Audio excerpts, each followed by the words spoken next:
Sunflowers! Here at Seven Anubis Farms, we really enjoy having a lot of sunflowers growing. We planted some and also had some large number of wild sunflowers pop up all over our property this year. It's really been a great year for sunflowers. They truly look wonderful and they're easy to grow. Sunflowers will grow in poor soil conditions and over time can help improve the soil. And now that fall has arrived, it's time to get some of these harvested so we can snack on sunflower seeds.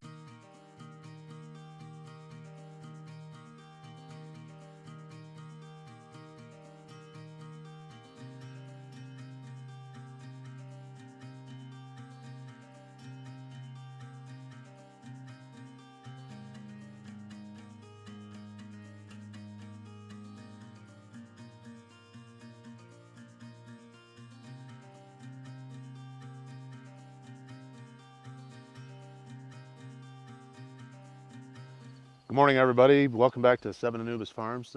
Today, I'm going to harvest some of our sunflowers. We've had quite a few sunflowers this year.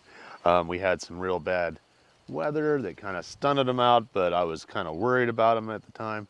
But to be honest, these guys ended up doing great.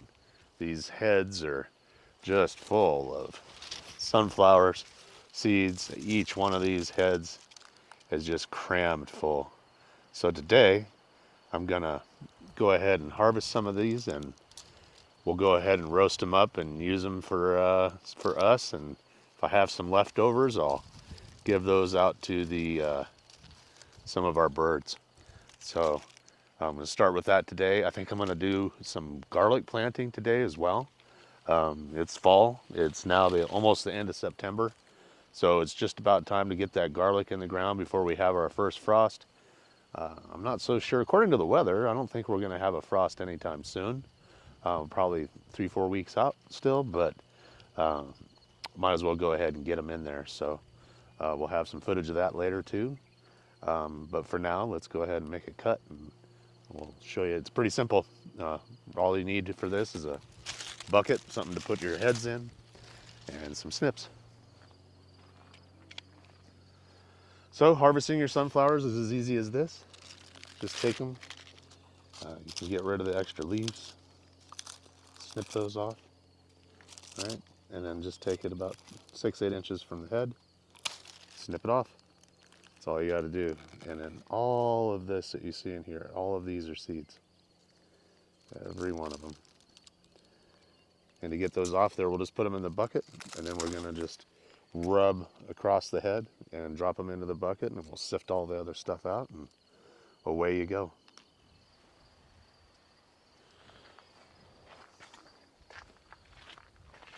So I'll just keep pulling these off of here.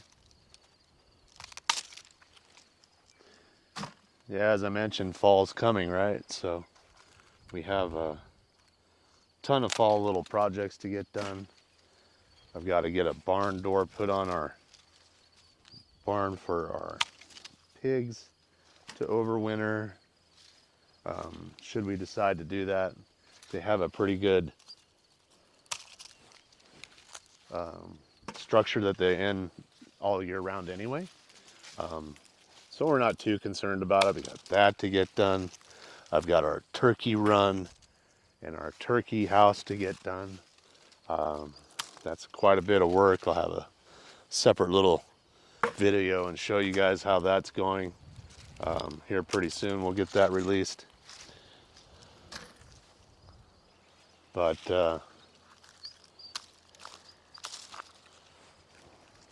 it's busy, right? And I'm sure if you own a farm or you have something like this going, or maybe you have a really large garden, this is that time of year where things get really busy. So getting prepared for winter.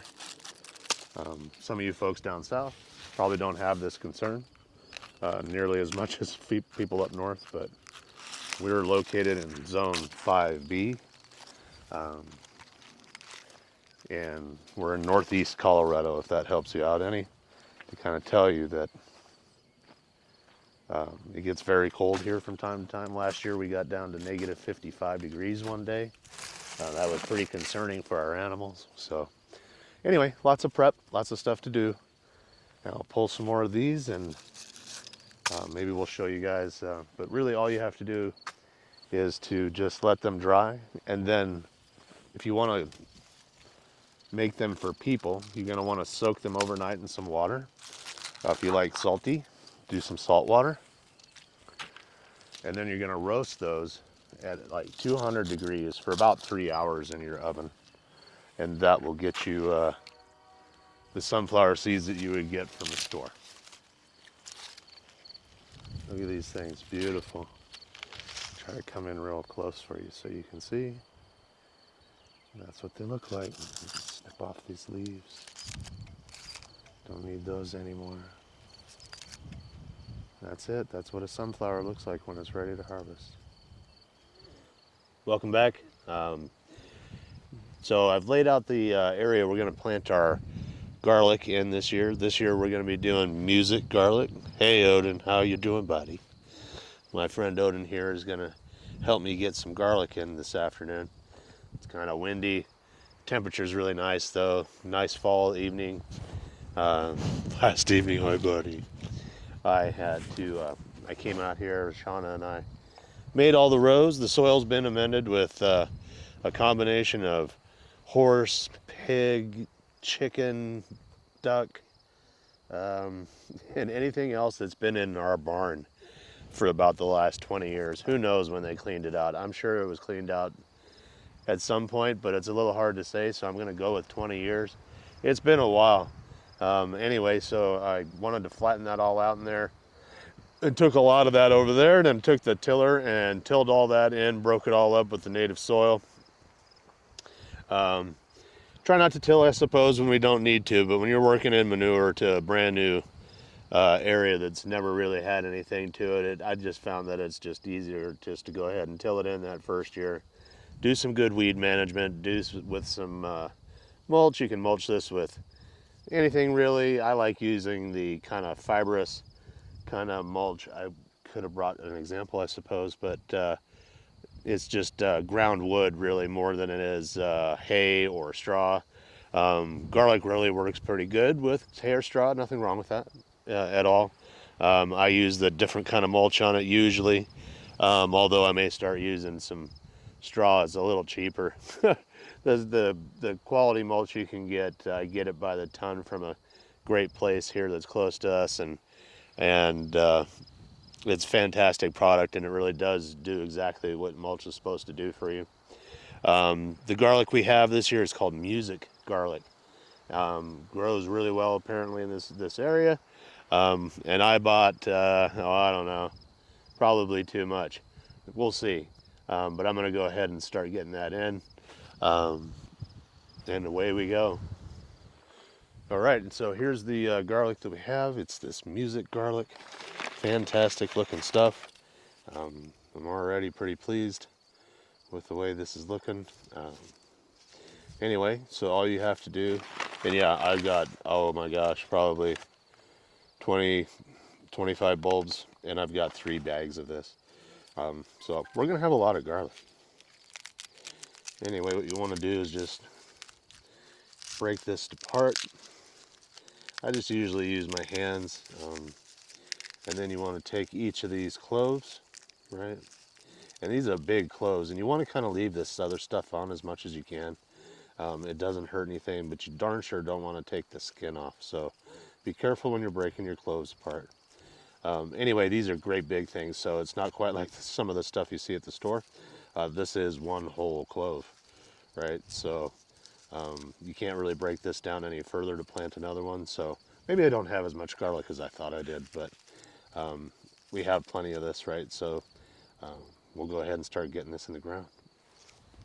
All right, so I'm gonna put this in the ground, just kind of get rid of any extra little sticks or something like that.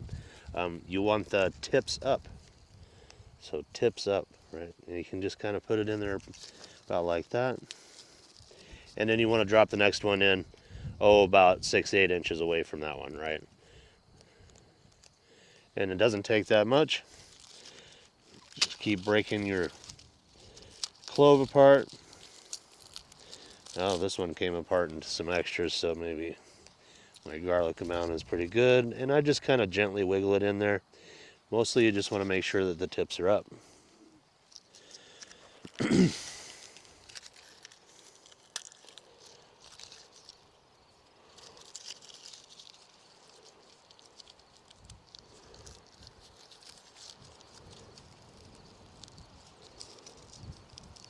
Yep. Some are bigger than others, but anyway, this one bulb has netted me 1, 2, 3, 4, 5, 6, 7 cloves. And then you can either take a rake. It's a little windy, so I'm going to try to probably cover these as I go, or just use your hands. Doesn't hurt. You only have to have these about 3 to 4 inches deep. Maybe 4 to 5 is not even bad, right? Just get them covered about that deep, and that's how you plant garlic. Not a whole lot to it, really. Pretty easy. It's nice having some company when you're out here. I've got my loyal dogs, Odin and Freya, over here. Freya is the one with the red collar on the right. Odin is the one with the blue collar on the left. They're twins. We've talked about them before quite a bit. Super great dogs. They've really acclimated to the farm really well. And they've been out here pretty much since they were puppies, so they kind of run the joint. It's really nice having these guys around.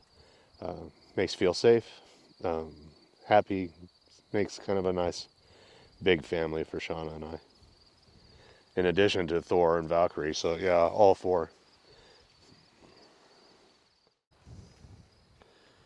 And what day would not be complete without having to stop by to see the gilts? Hey guys, how's my kids? Huh? How's my kids? Oh, you guys want some squash? All right. One of the nice parts about the fall is we have an overabundance of zucchini and summer squash to get rid of, and these guys just love it.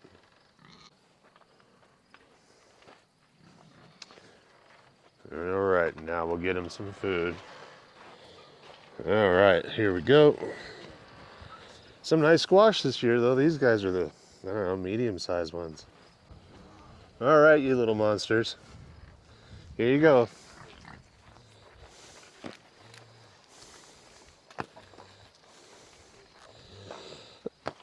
A little dry and dusty today. These guys really love this, though.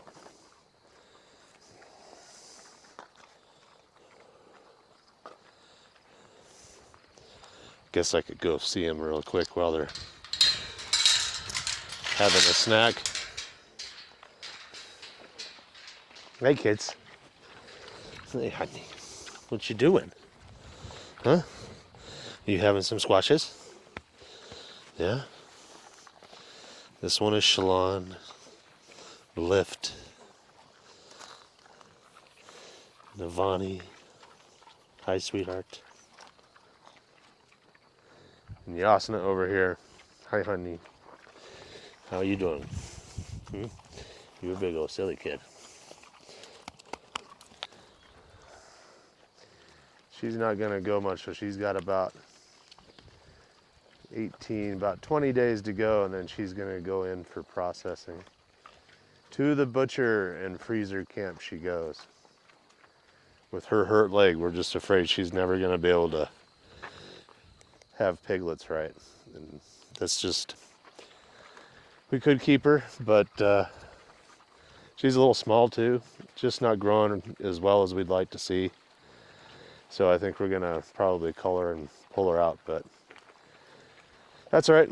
It still leaves us with 3 gilts and our boy Dalinar down the way here. We'll get that going here in about December. Give him some time out there on the pasture with the girls and have some piglets. But 3 months, 3 weeks, and 3 days later, right? So March into almost into April, which would be just about right for the weather.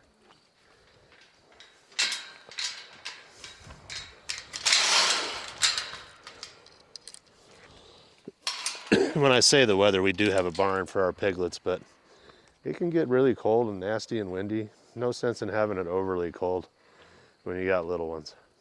Might as well might as well have them be born in the spring.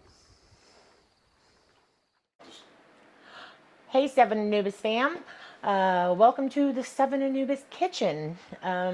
This is the final step in our process of growing, harvesting our sunflowers this year.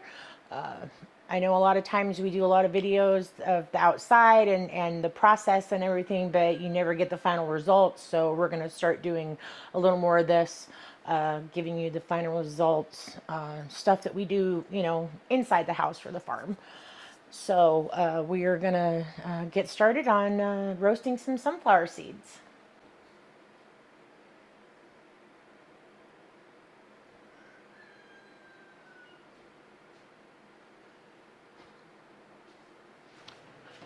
Okay, so as previously shown, we soak the sunflower seeds overnight in salt water, and it's 1/4 to 1/2 cup of salt to 2 quarts of water, depending on how salty you want your sunflower seeds.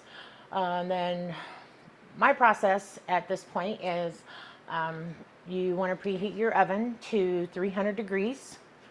If you have a convection oven, that's just even better because then you get the air circulation, which kind of helps dry a little quicker, a little more even.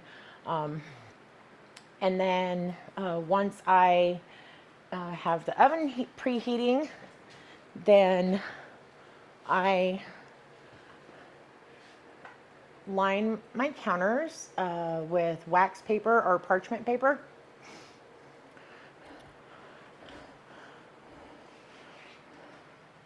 So that I have a clean, dry surface to empty the sunflower seeds onto. Now this next step, I like to line all of my pans, and the best way, I love these pre-cut parchments from Reynolds. They are already cut. I don't have extra paper hanging over the edges or anything like that. I bought these for when I was baking cookies one time, and these are just about standard cookie pan sheet size. But if you don't line your pans, then you're gonna get a lot of sticky stuff on your pans, and they'll be hard to clean. And if you have the non-stick pans like I do, having to scrub them will probably ruin them, so you want to be careful with that. So I use a 1 quart glass measurer, and I get about 1 quart of seeds. There's some chaff and stuff from the flower heads in here still, but we'll take care of that later once we have the seeds roasted, and we'll show you how to get rid of that too. And then I just dump it into the strainer, get a bunch of that excess water off.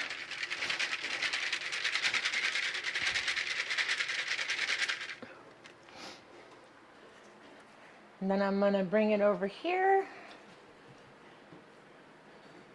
and drop it on my little pan.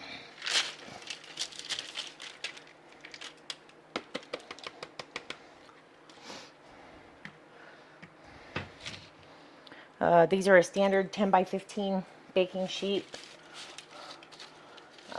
1 quart is maybe just a little bit too much. But like I said, we have the convection oven, so that kind of allows me to put a little bit more onto each pan. Makes roasting a little quicker because we have 2 pots that size full of seeds to roast. Okay, now once you have all of your trays filled up, and all of the seeds spread out, we're gonna pop them in the oven. These 10 by 15s are fantastic. They fit 2 across in the oven.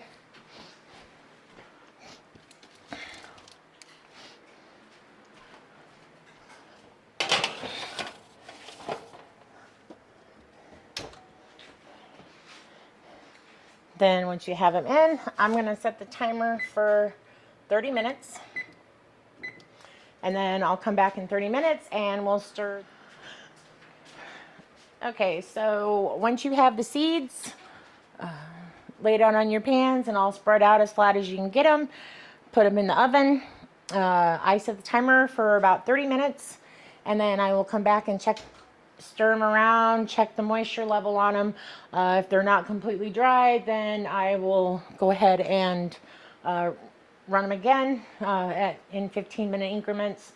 Stir them to make sure every single one of them is dry. We are going to be sealing them in Mylar bags, so we need to make sure that none of them have any kind of moisture in them so that we don't run into the possibility of any kind of molding or anything like that, because we are going to be selling these.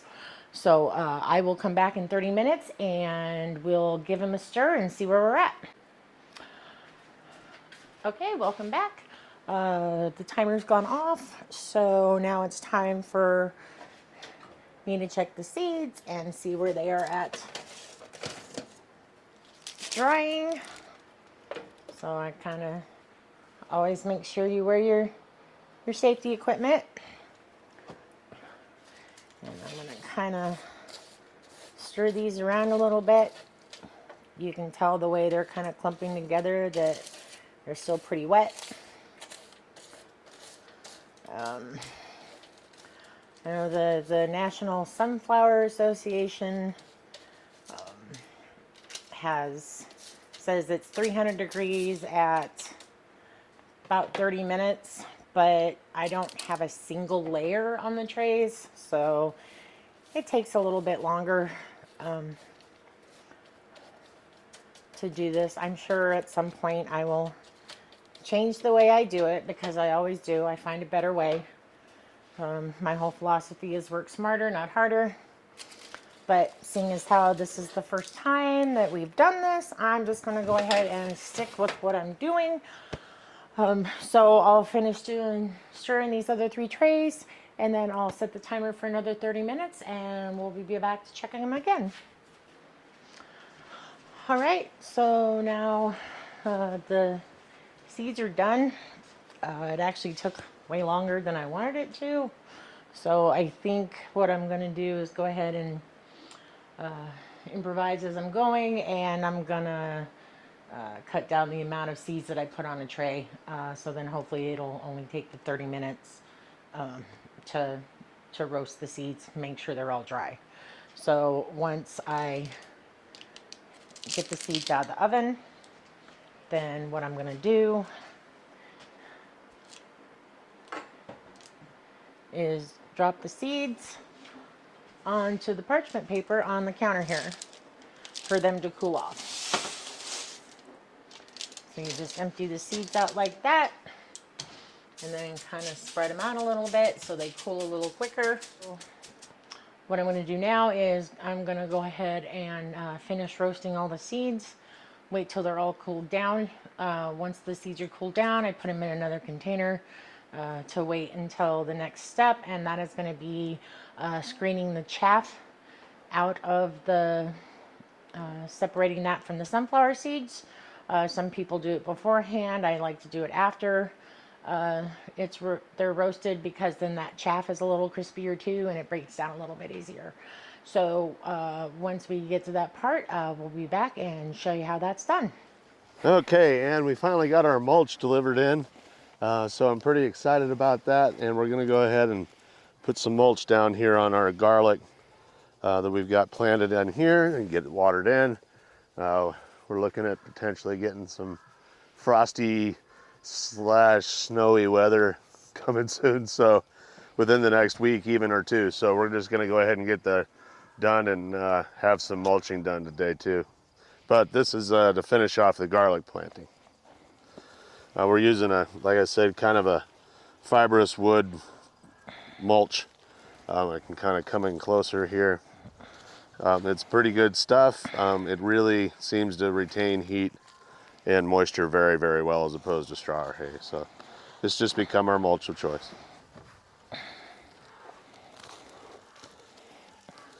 And I know a lot of people use like straw and things like that, but the wind just blows entirely too hard out here for us to use straw. I really would like to use straw, but it would just disappear like overnight. So, and once you get this wet, it kind of compacts and forms a little barrier, right? So it just seems to work much better out here in the wind and dry conditions. And we're kind of doing this by hand because we don't really want to get the mulch necessarily. We don't want to step all over this garlic bed a ton. So we'll just keep bringing it over, scoop at a time, until we get it kind of probably about an inch, inch and a half, 2 inches deep, somewhere in that neighborhood. Doesn't have to be wicked deep, but when you're doing garlic in Colorado, where it gets very cold, this is pretty necessary. I've actually had followers on our Facebook page going, well, why are you planting garlic in the fall? You don't plant garlic in the fall. I'm like, well, in Colorado you do.